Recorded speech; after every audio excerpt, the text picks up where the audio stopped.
Hello, everyone. Welcome to the ESCoE Economic Measurement webinar. I am Charlotte Min.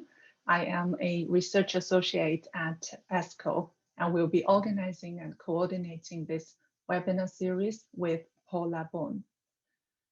Today, we are honored to have Dr. Tong to present his work with Professor Mion, the impact of offshore profit shifting on the measurement of GDP, the case of the UK.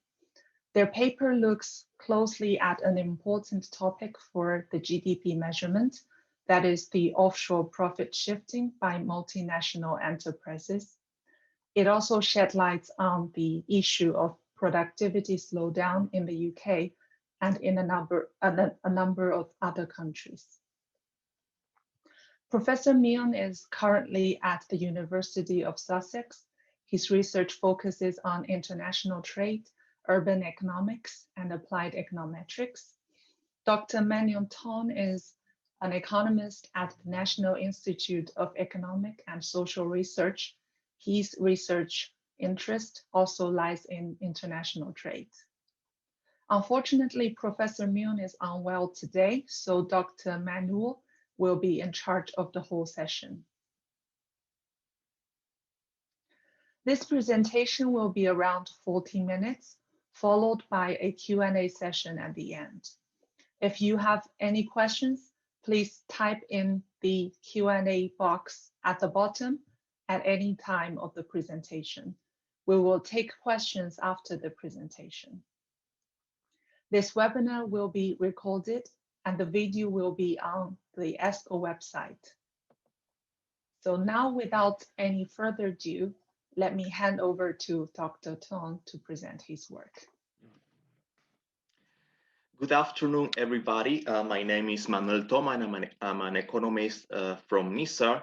I've been in charge of implementing this project together with GEO and ESCoE in collaboration with ONS. So this project is about dealing with the impact of offshore profit shifting and mismeasurement of GDP, focusing on the case of the UK. First of all, on behalf of GEO, I do apologize for this last-minute circumstance. So I'll be in charge of the whole presentation. I will try to cover as much of the topic as possible, and I will try to deal with as many of your questions as possible as well. Okay, let me just take you through the presentation. I think I'm having slight problems. I cannot move the slides. I don't know for any particular reason. Okay, yeah, now I can do it. Okay, so let me take you through the outline of this presentation. I will illustrate you the topic as first step. Then I will take you through a description of the data, which is a very important part of our process. And more importantly, I will explain you how we dealt with this data in terms of cleaning, matching, and processing in order to get to our final data set. Then I will take you through the empirical approach in which I will explain you the apportionment rule, which is something I will give more details afterwards, the main results of our exercise, some robustness checks, and at the end, we'll give you the final conclusions of our paper. So this project departs from the idea that multinational enterprises are able to locate their intangible assets everywhere, and thus they have access to multiple heterogeneous tax locations via its affiliates or subsidiaries. Given that ability, MNEs can assign assets in a more profitable way. Okay. This has as a consequence that we are breaking, or MNEs are breaking, the link between value creation and value declaration, and as an effect, as economists or statisticians, we can deal or we can come across an issue of mismeasurement of of MNE's activities and their contribution to GDP in their resident countries. This project takes as an important reference a previous paper done by Ganiven and other authors on the United States context. So they analyze the performance of US multinational enterprises reallocating profits across their subsidiaries. And they conclude in their empirical approach that there are some missing $3.6 trillion of GDP between 1994 and 2014 due to this practice by MNEs. And also, there is also a gap of 1.5 percentage points in the cumulative productivity growth. Okay, so as we can see, these figures are quite large for a country like the United States, and we decided to see what is going on in the United Kingdom in that sense. So in this paper, we are applying insights from the paper by Ganiven and other authors to the UK context. But in this project, we are going beyond the Ganiven's approach, because that paper focuses on the profit shifting from US multinationals to their affiliates abroad. But in this paper, we are focusing on both UK and non-UK multinational enterprises operating in the UK, because obviously the foreign-owned multinational enterprises also transfer profits to their affiliates out of the UK as well. That's why we are focusing on both types of multinationals operating in the UK, and we provide a detailed country and industry breakdown of losers and winners of offshore profit shifting in the period between 2007 and 2017.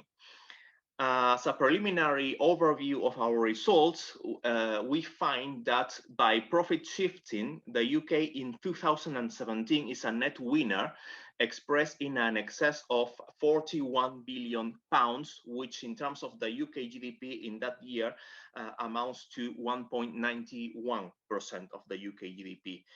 On the contrary, 10 years ago in 2007, the UK was a net loser of profit shifting with a loss of £28 billion. In the last year of our analysis, we find that the major contributors to that net winning position in terms of industries are sectors like crude petroleum and natural gas, mining of metal ores, telecommunications, pharmaceuticals, coke, and refined petroleum products. Now let me take you through the data set or the data sources we are deploying for this project. Our main data source is the Orbis data set, which is a firm level data set managed by Bureau van Dijk, which produces and stores several types of data. And we are making use of two big bunches of data, which are the financial data and the ownership links data set provided by Orbis. Okay, here are some characteristics of these two data sets. The financial data set basically covers the balance sheet data per firm. So it covers all industrial firms, both manufacturing and non-manufacturing. Financial firms like banks, insurance, and insurance companies are excluded. The Orbis dataset covers firms from around 200 countries, with a characteristic that European countries are better represented in terms of quantity and quality of the data. We can find variables in that dataset from the balance sheet or income statement items and some derivative financial ratios. This is one part or one bit of the data we are using in this project. As important as the financial data set, we also retrieve data on the ownership links. Okay, this is provided at an annual level. Okay, just to clarify, the financial data set is already a panel at the firm year level, but the ownership link data set is about separate ownership data sets at the annual level. Why is it? Because each dataset provides information on the links between a firm and its owner, so-called shareholders, in each year. This takes into account the fact that the ownership or the ownership link between one affiliate and an owner can change over time. So an affiliate can have a different owner in 1 or 2 years. And this data set provides several types of relation, but the most relevant ones are simple shareholders. Okay, we have a firm that has some stake at one particular affiliate, the domestic ultimate owner, and more importantly, the global ultimate owner. You will see all along this presentation that our main focus will be retrieving the information about the affiliate, okay, a single firm, and its global ultimate owner. Okay, that's why in this data set, we have more than one observation per firm depending on its number of owners. Okay, and this data also records the percentage of ownership per firm's owner. This is important when it comes to cleaning the ownership data. And more importantly, we distinguish if the firm's owner is a corporation, such a bank, financial, insurance, or industrial company.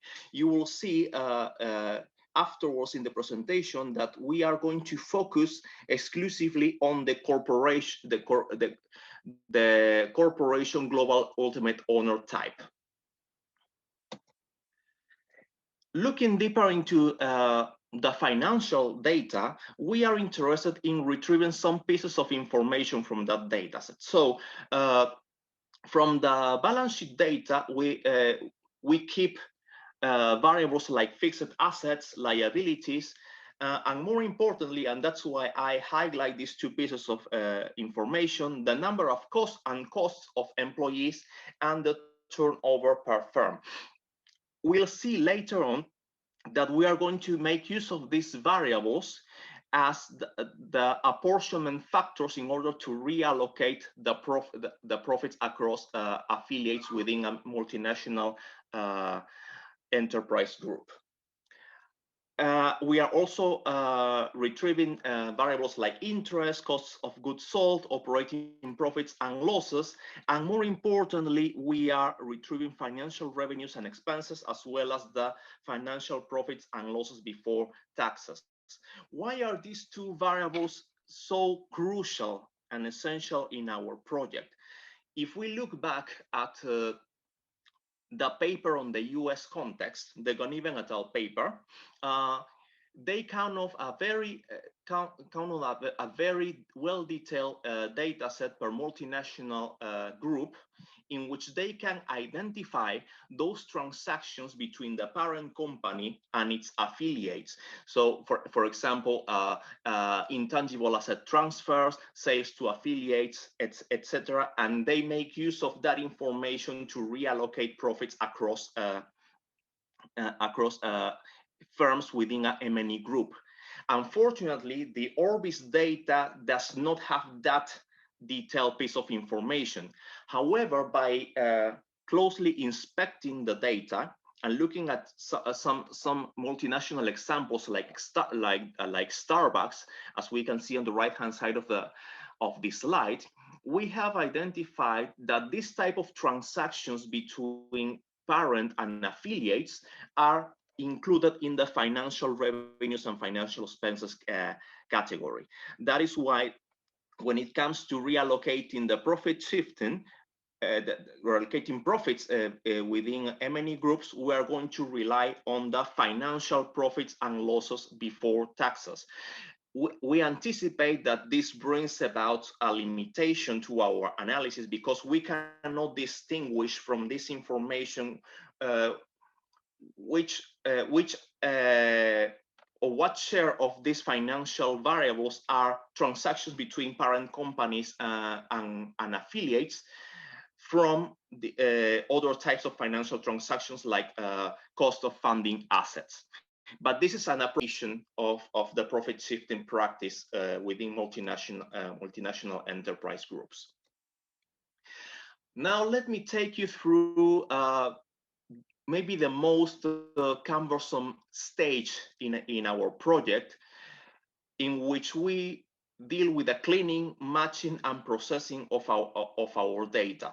Okay, this is particularly cumbersome because, as you will see, we have to deal with lots of duplicates, lots of missing data, and maybe some inconsistencies from one year to the other, and this whole process becomes complicated because our final objective is to construct a panel dataset which merges the balance sheet data with the ownership links of all subsidiaries belonging to multinational enterprises which have any presence in the UK for the 2007-2017 period. What does this mean? If, for example, we have a US multinational enterprise which has lots of affiliates all over the world, as long as this multinational has one affiliate in the UK, then that multinational will enter into our analysis. And we have to recover the information of all the enterprises composing that multinational group.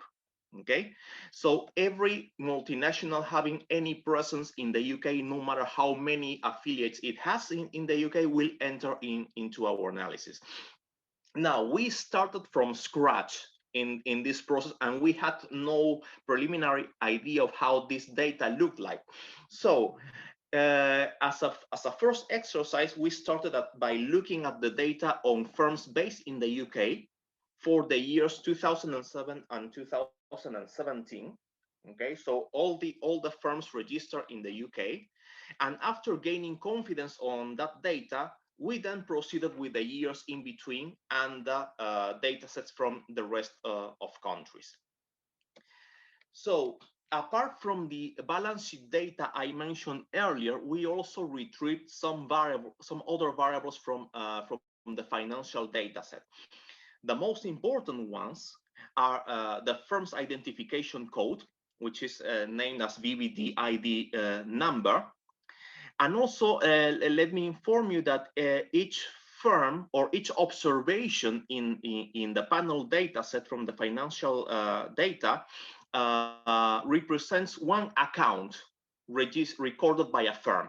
Okay, so in that account will include the closing year, month, and day of that account provided by that firm.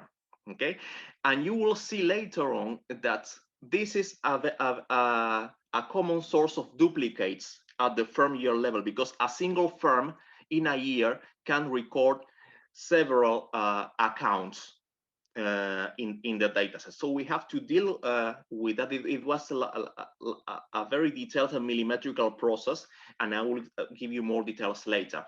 Another source of duplicates is the consolidation code, which I'm going to explain later on.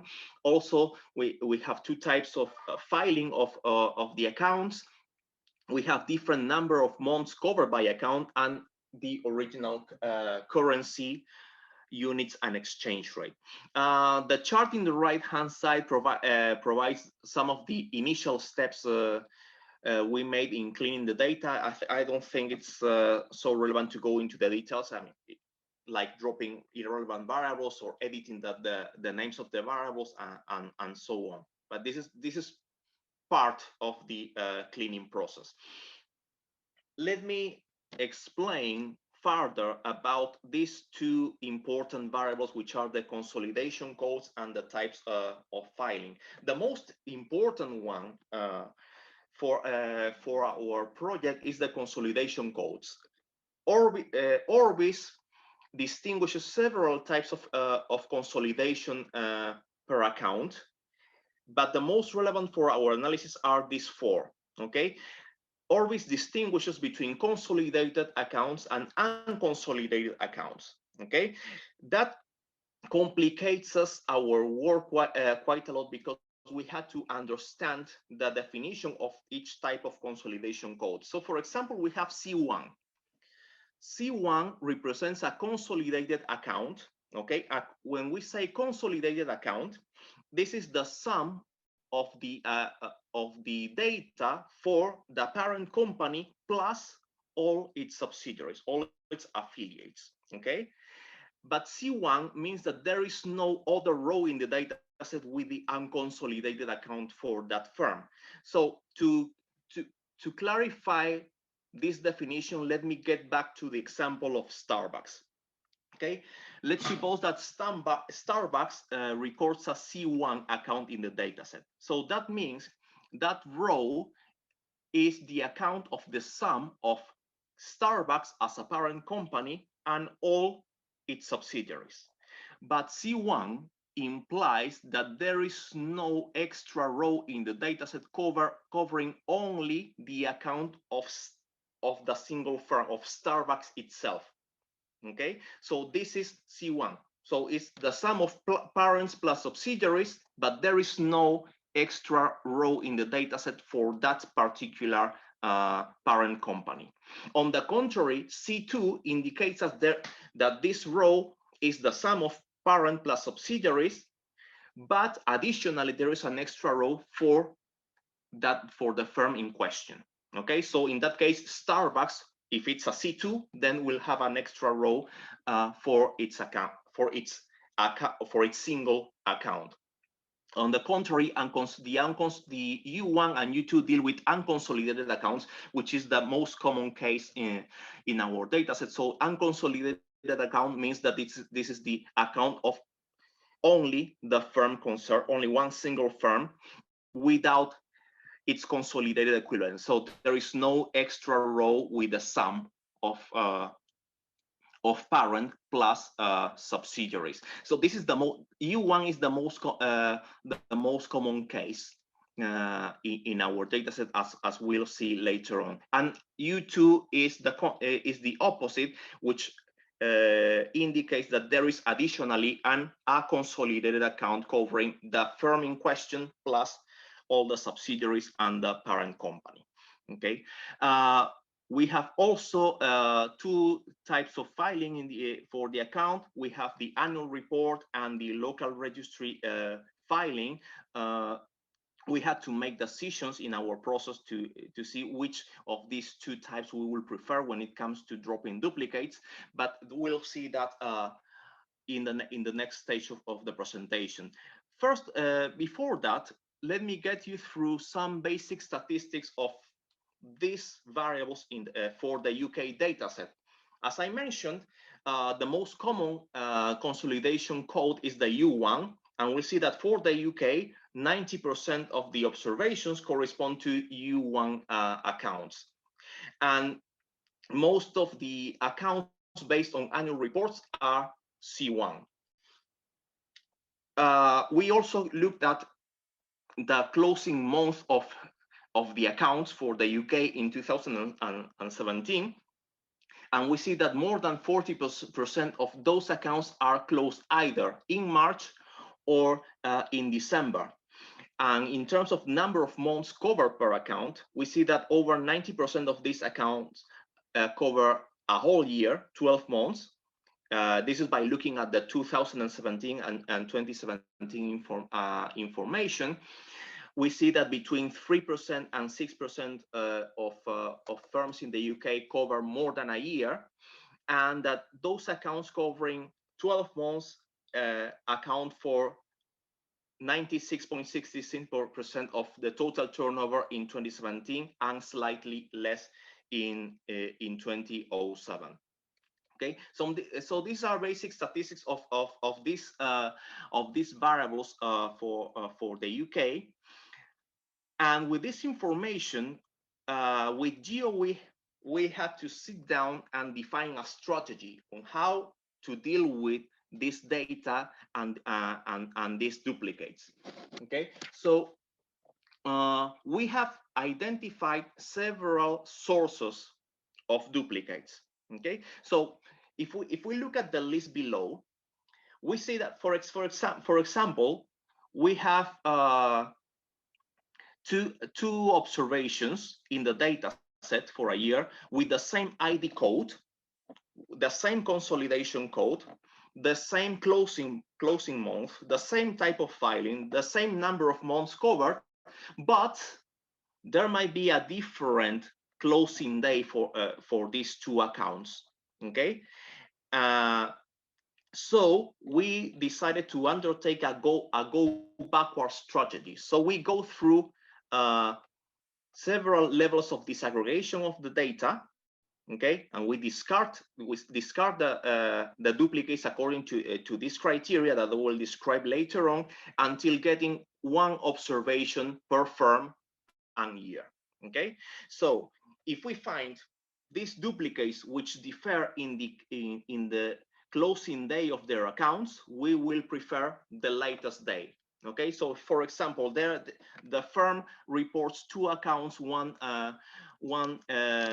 closing on 1st of April and the other one on the 5th of April. We will prefer the observation from the 5th of April, and we drop the other duplicate.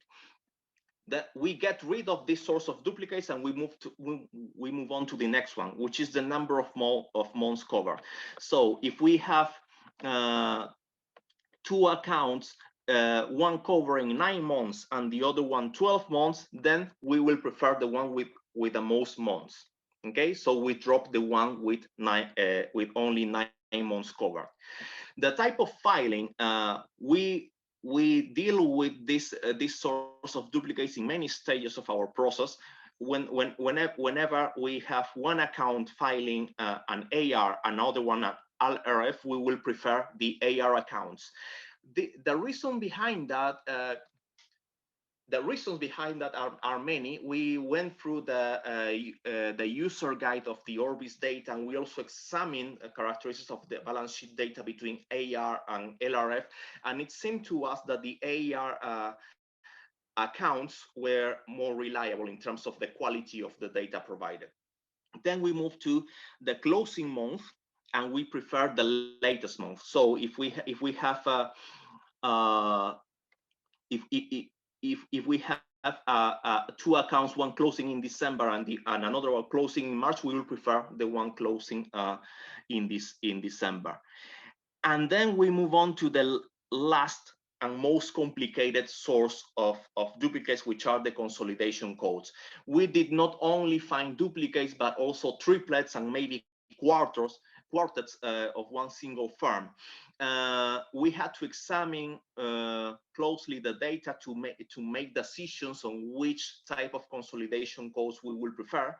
And despite the definitions I explained you earlier, due to the coverage of data comparing between types of consolidation codes, we opted for preferring the C1 and U1 consolidation codes, more particularly because the U1 accounts for, as we have seen before, 90% of the whole data set. So we didn't want to miss so much data, and also it seemed that the type 1 accounts tend to provide more reliable data than the C2 and the U2. This is how we cleaned, broadly speaking, the balance sheet data sets. Okay, and then we move on to the ownership links data, which covers information of parents and affiliates. So just to give you an idea of, for every single firm, Orbis will give us details of all their parents, depending on the type of ownership and also the degree of ownership. Okay, so we have one dataset per country and year. So for example, when we downloaded the data, we have one dataset for the UK in 2007 and another dataset for firms in the UK in 2017. And this is as problematic as the balance sheet data, because we found up to 11 observations per subsidiary. But we were clear on which type of ownership we have to retrieve to focus on. So this is a list of the main types of ownership we have. We are focusing on the global ultimate ownership type, and we have, for example, the GUO 25, which accounts for owners with a minimum of 25% of ownership share, we have the GUO 50, which accounts for a minimum of 50%. But as I mentioned before, we are focusing exclusively on the corporate global ultimate owner. Okay, and this at this stage of our project, we are focusing exclusively on those which have a minimum of 50% of link with their affiliates. So from this big data set, we are going to find for every single firm their corporate global ultimate owner, as long as it makes up to 50% minimum of ownership of that firm. This is a flow chart of all the steps we follow to clean the ownership data. I just want to emphasize that the objective was to keep one observation per subsidiary, which means the firm and its GUO 50C owner. We have to drop lots of observations which are subsidiaries owned by individuals which do not register any global ultimate owner. So once we have cleaned the ownership and balance sheet data, we move to the next step, which is merging these two data sets. Okay, we are initially working for the UK in 2007 and 2017, so we had two final data sets for the UK. One covering 2006 and 2007 and 2016 and 2017. Let me clarify that we are additionally considering the balance sheet data for 2006 and 2016, and we link these data sets with the ownership data of 2007 and 2017 respectively, in order to deal with potential missing data in the balance sheet. We will see that in our robustness checks. Once we have completed this process for the UK, we replicate the whole process for the other countries in the Orbis data. So, for example, we move on to the dataset for the US for those years, and we replicate this cleaning and merging process, and so on for the rest of countries in the Orbis dataset. Then, as a final step, which leads us to our final dataset, we will cross information across countries. So remember, our main objective is to have a whole picture of multinational groups operating in the UK during the period of interest. So from the UK merged dataset, we will keep the list of global ultimate owner parent companies with a minimum of 50%. So we just keep the list of GO50C parent companies. This list, we will merge it with the merged panels of each country, okay? And we are iterating this process on data across countries. And as a final result, we have the appended panels of firms from all over the world belonging to MNEs with any presence in the UK for these two periods, 2006, 2007, and 2016 and 2017. Once we have gained confidence in this process for these two periods, we replicate the process for the years in between. So this is how we construct our final data set, and then we move on to our empirical approach. Okay, so I will try to cover as much as possible of this part. I think we have surpassed 12 o'clock. So what are we going to do in this stage? So we are going to investigate how the profit distribution within each multinational group would be if profits were linked to the local economic activity. Okay, so each single firm reports financial profits and losses before taxes. We're going to see how would these profits would look like if they were distributed within the multinational group, if that distribution were based on these two apportionment factors, either the turnover, the operating revenue, or the cost of employees. Okay, to compare the actual profits versus the counterfactual profits. We have to bear in mind that we are dealing with some limitations. We are only working with unconsolidated accounts within each M&E group. Okay, and we are discarding the parent companies because, as I mentioned before, the parent companies tend to have only C1 types of accounts, so we cannot distinguish in that C1 observation which part of the profit corresponds to the parent company and which share to the affiliates. Okay, so we are only working with the U1 accounts. However, these U1 accounts make up to 89.4% of the fixed assets of the multinational enterprises, the C1 accounts. It also accounts for 54.8% of revenues, 20.3% of the operating profits, and interestingly, 58.3% of the financial profits before taxes in 2017. Why do I highlight these two pieces of information? Because from operating profits, from 28.3% of operating profits, these affiliates raised their share to 58.3% when it comes to the financial profits before taxes. This means that there is a preliminary evidence of profit shifting from M&E parents to subsidiaries before taxes. That's why we highlight this piece of information. Now, how do we reallocate the profits across firms in an M&E? So, for example, for each subsidiary I belonging to a multinational enterprise J, we're going to retrieve the profits before taxes, the financial profits before taxes, PBTI.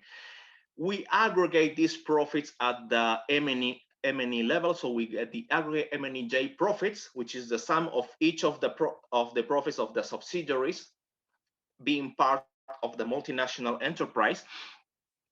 And then we reassign these profits across subsidiaries based on the revenue shares within M&E groups. Okay, so for each subsidiary, we have their turnover.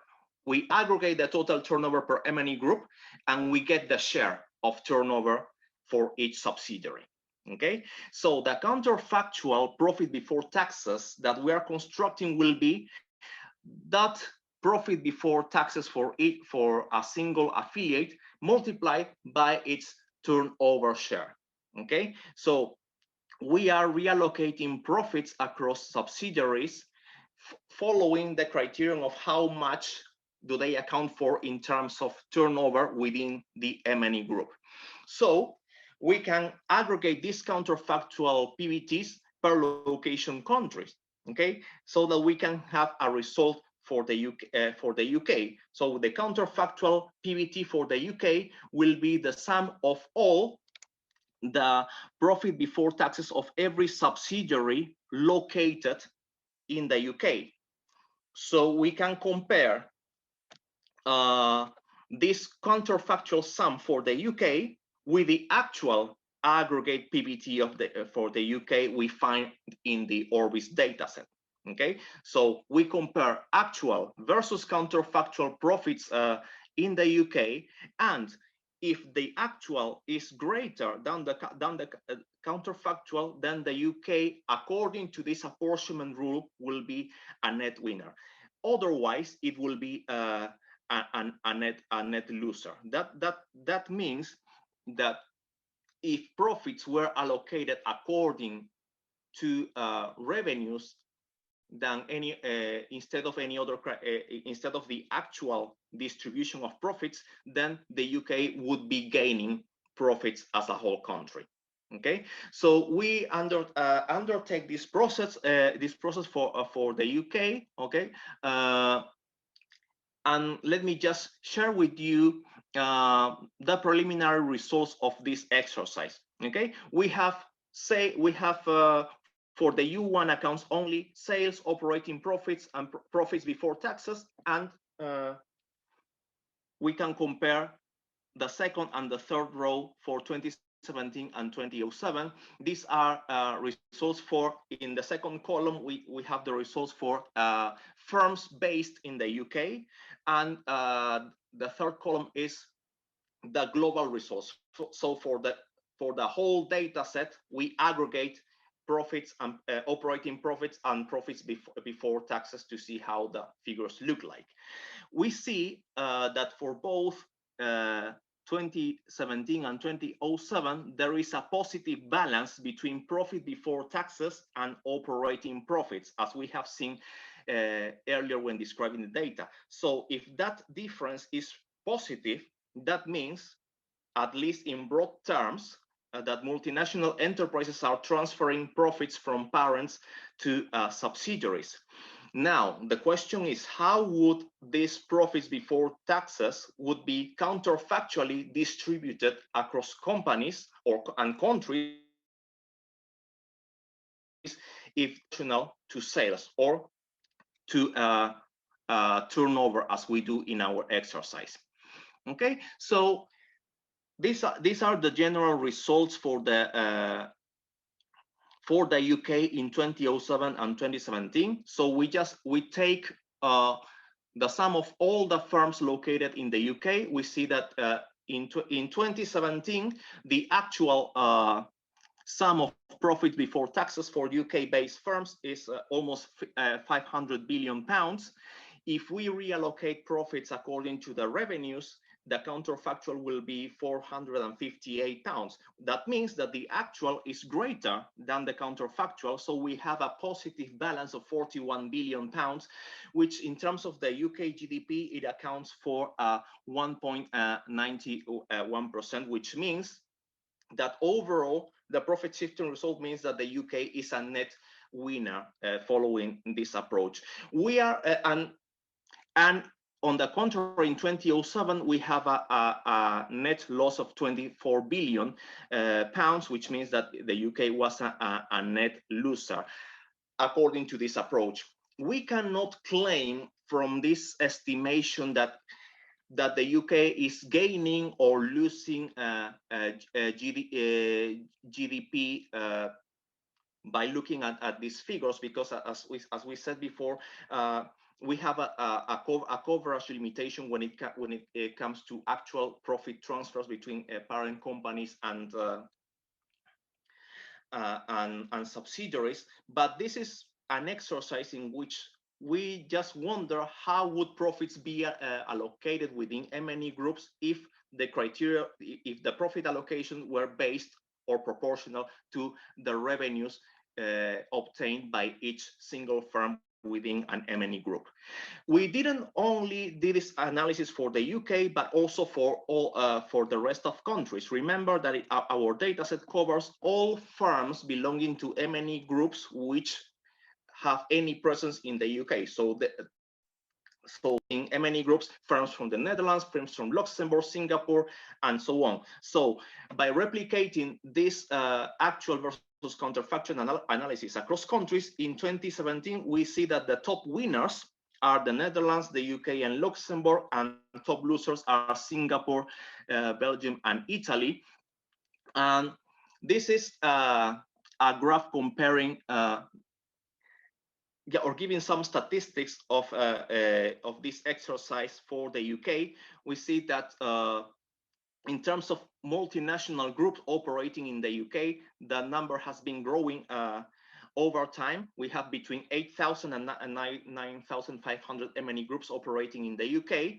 This is what the bars tell us, but the dashed line tells us that around 16 and 20% of these multinationals are owned by a UK parent. Looking at the profit shifting itself, using the weights based on the turnover, the turnover shares, we see that the profit shift balance between actual and counterfactual has been positive since 2009. Going around 40 billion pounds each year. However, in 2007 and 2008, the profit shifting balance was negative. But we see that we have moved from a losing to a winning position. Actually, we haven't gone deeper into the intuition behind these results, but a first answer would be that it might be related to the financial crisis occurring between 2007 and 2008, so that afterwards the numbers reversed in favor of UK firms.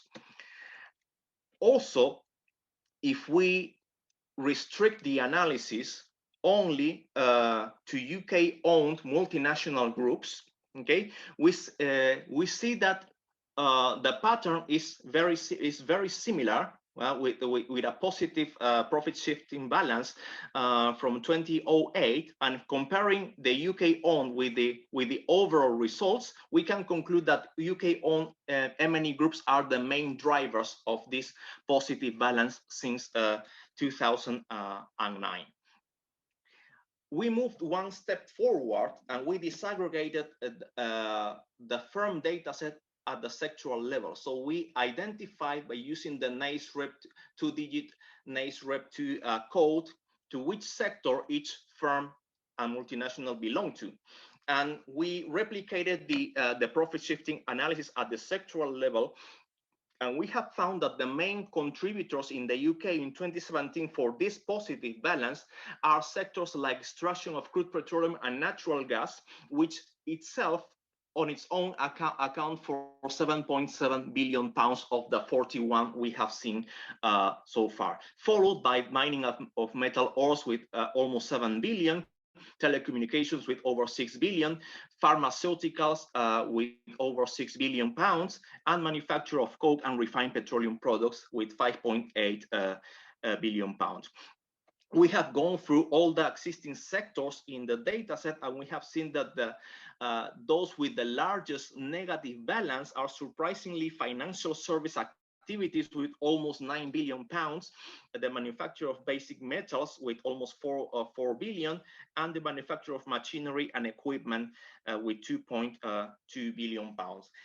Again, we are trying to work deeper on the intuition why these particular sectors are the main drivers of these results, but we have emphasized that in the case of the financial service activities, despite this negative balance, they are one of the main, this sector is one of the main contributors of profits and GDP in the UK. We undertook some additional robustness checks. As I mentioned before, we deal a lot with missing data. So that is why we retrieved the, for 2017, ownership links. We retrieved the balance sheet data for 2016 and so forth for the previous years. And with balance sheet data of the year before, still the UK is a net winner in 2017, although with a slightly lower balance of 25 billion pounds. Remember that we retrieved the turnover and the cost of employees. So alternatively, we reallocated profits within M&E groups by using the cost of employees as a criterion. Instead, here the UK is a net loser in 2017 with minus 5.7 billion. We have not gone in detail so much with this new criterion, but as a further step, we can explore it further and compare between countries. We also made an additional robustness check covering only the U1 accounts belonging to an M&E holding as a C1 account. In the first stage, I mean, the overall results we have presented so far cover all the U1 accounts, regardless of whether they have an M&E reporting or not a C1 account. So by restricting our sample, still the UK is a net winner in 2017 with even a larger balance of 69 billion, and still a net loser in 2007 with minus 13 billion. We also dealt with crown dependencies and branches, so we just assumed that these branches and crown dependencies are not considered as part of the UK. So we dropped these firms from the UK calculation, and still the UK is a net winner in 2017 with a balance of 38 billion. We were required to deal with special purpose entities and family trusts, which arguably can maybe bias or distort the results. Unfortunately, from the Orbis data, it was not possible to identify them. Now, let me get you through the conclusions of our analysis. We we estimated a global distribution of profits declared by multinational enterprises operating in the UK, making use of the Orbis dataset. We work with unconsolidated accounts of firms belonging to corporate global ultimate owners from 2007 to 2017. We have found that multinational enterprises operating in the UK reported in 2017 £41 billion more than they would have if profits were allocated across companies based on revenues. That amounts to approximately 1.91% of the UK GDP in that year. The UK moved from a net losing to a winning position from 2007 to 2017, and as we have seen in our last graph, mainly through profits from UK-owned multinational enterprises. These are the first results we have obtained, and for further research, we are aiming to compare M&E's data from Orbis to more standard national account sources like ONS. We are aware of the limitations of the Orbis data, and also we would like to experiment with with other ownership degrees of corporate GUOs. So far, we have worked with 50% degree of ownership, but maybe we are missing some relevant information from GUOs owning down to 25% or 10%, etc. Okay, and surely some others will ask about Brexit effects. Well, our data set covers until 2017, but maybe for a later stage, we can consider the next years to see if there has been an effect from Brexit. So this is the project we have developed with Geo. Thank you very much for your attention. I'm looking forward to any question. Thank you, Manuel, for the very constructive presentation. And just to remind you, if you have any questions, please type in the Q&A box and we'll let you speak. And when you are asked to speak about your questions, please also say your name and affiliation so the audience have a better idea. So let's take the first question from Michael Connolly. So Michael, you can unmute yourself and ask the question. Hi, thank you. That was a really interesting presentation, Manuel. I'm from the CSO in Ireland, the Statistics Office. Oh, thank you so much. I actually work in Ireland until. Okay, I just have one question. It's really just to help my understanding of the records that you used. By using the U1 record, that meant that it's the measurement of the activity exclusively in the UK. So there's no profits coming in from elsewhere that are being consolidated into this entity in the UK, but rather you're just looking at turnover generated in the UK and the profits that are earned off that turnover, considering the employment and so on, and that's where your ratios are coming from. Am I correct in understanding that? Thanks.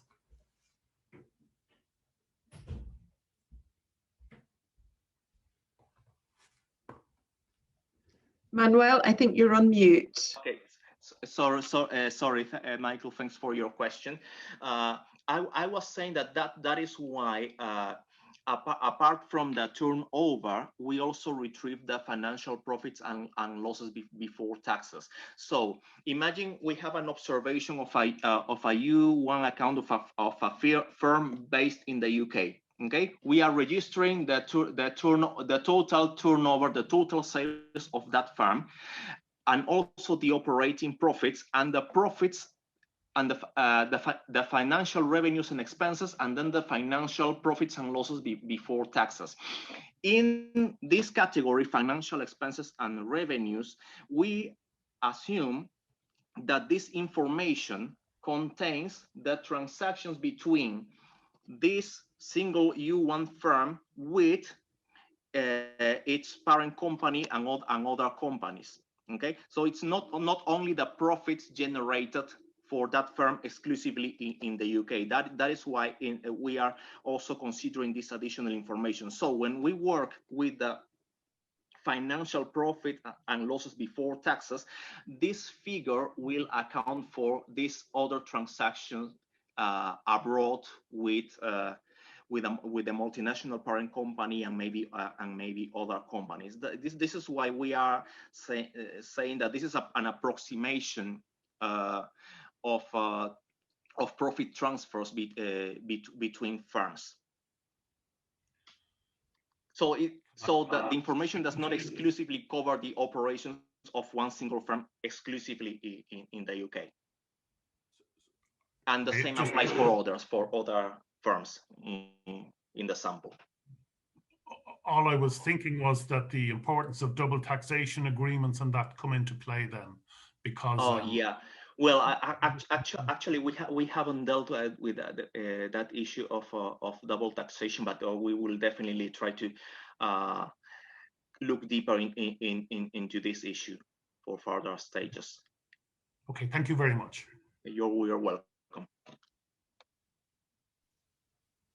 And the next question, David Wyman. Hi, yes. I'm David Wyman from the OECD, and I would just like to ask about the cleaning of the data. If it was ever cleaned for implausible or extreme values or jumps in values in profits or in turnover or cost of employees? Oh, well, yeah, this is a very frequent issue we have found when cleaning the data. And in order to make decisions of which data we should keep and which one get rid of, we try to find patterns in the figures across consolidation codes and types of filing, and also by number of months covered. So we have spotted that in the C2 and U2 consolidation codes, we had very unrealistic profits and turnover data, even though as a share of the total data set they didn't account for so much, and also as we are restricting the data for single firms belonging to a GEO 50C company, we also got rid of a lot of observations that would have been problematic to include in our analysis. And yeah, you are right. We have come across a lot of unrealistic figures, and it was not straightforward to get a clean data set. But we had to make assumptions on which type of accounts to rely on to facilitate the dropping of this problematic information. Okay, thank you. Yeah. Okay. Yeah, I think it's time to finish the seminar because it's already almost 12:30. Thank you, Manuel, and thank you for all the attendees. Let me close the seminar by reminding you that the next ESCoE webinar will be on the 11th of February. We will have Ivan Petrella from University of Warwick talking about modeling and forecasting macroeconomic downside risk. We welcome you to join as well. Thank you all for participating, and I wish you have a wonderful day. Bye.